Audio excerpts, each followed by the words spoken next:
Hi, tonight's book is called Christian's Journey. And actually, we're going to be in this book for a little while because it's kind of a long one. Okay? Part 1. On a long drive to church, Christian gloomily stared out the car window.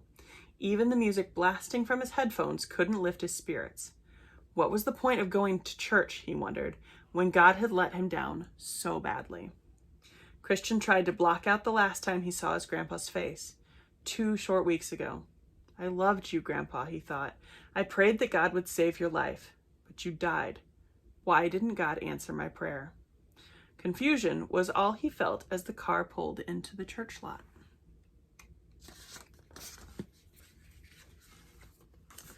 Well, well, it's the Truman family, greeted Pastor Hart. How are you, Chris? Unsure of what to say, Chris lowered his eyes and sprinted past the pastor's outstretched hand. He could just hear the worry in his mother's quiet voice. I'm sorry, Pastor. Christian doesn't want to come to church lately. He's been acting this way since his grandfather died. Christian settled into the back row of his Sunday school class. He smiled as he remembered his grandpa as a good man who had often talked about his love for Jesus. His thoughts were interrupted. Is this seat taken? It was his friend Hope, pointing to a chair next to him.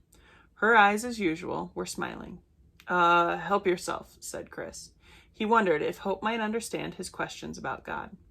Probably not, he thought, sinking lower in his chair.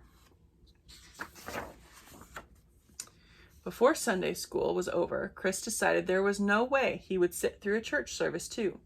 But where could he go instead? The minute class ended, Christian snuck down the basement stairs, hoping no one would see him. Suddenly, his foot slipped on a loose board, and he fell, hitting his head hard enough to see stars.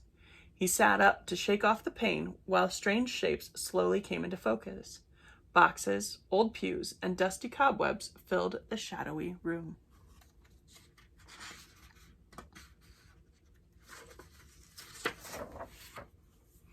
Chris was drawn to an old pulpit standing in the center of the room's clutter.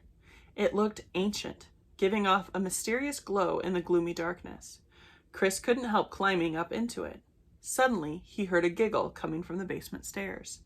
A wave of panic gripped Christian as he realized he had been caught. Hope emerged from the stairs' shadows. I hope you're not mad that I followed you. You look so down in Sunday school, I thought I'd better make sure you were okay. Hey, I'm fine, said Chris. Did that sound angry? He wondered. Want to help me check this out? He added more kindly. We're going to read 2 parts today. As they studied the pulpit, Chris realized there were words carved into the front. He read them out loud to Hope. Narrow is the path. No sooner had the words left his lips than the floor beneath the pulpit began to shake. What? Christian's words were swallowed up by the noise of the floor cracking.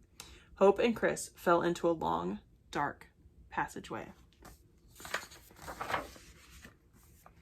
Are you okay? Christian asked Hope, brushing the dirt from his clothes. I'm okay, but where are we? Hope replied, looking around anxiously. Did we fall through the basement floor? Before he could answer, Chris noticed a man walking towards them. Greetings, said the man, who was dressed very oddly. I have been expecting you. My name is Parson. Welcome to Chapelville. You must be Hope and Chris. You have been expecting us? Christian sputtered in surprise. Hope began to tremble in fear. Who are you? Where are we? I want to go home. I know, Hope, said Parson gently.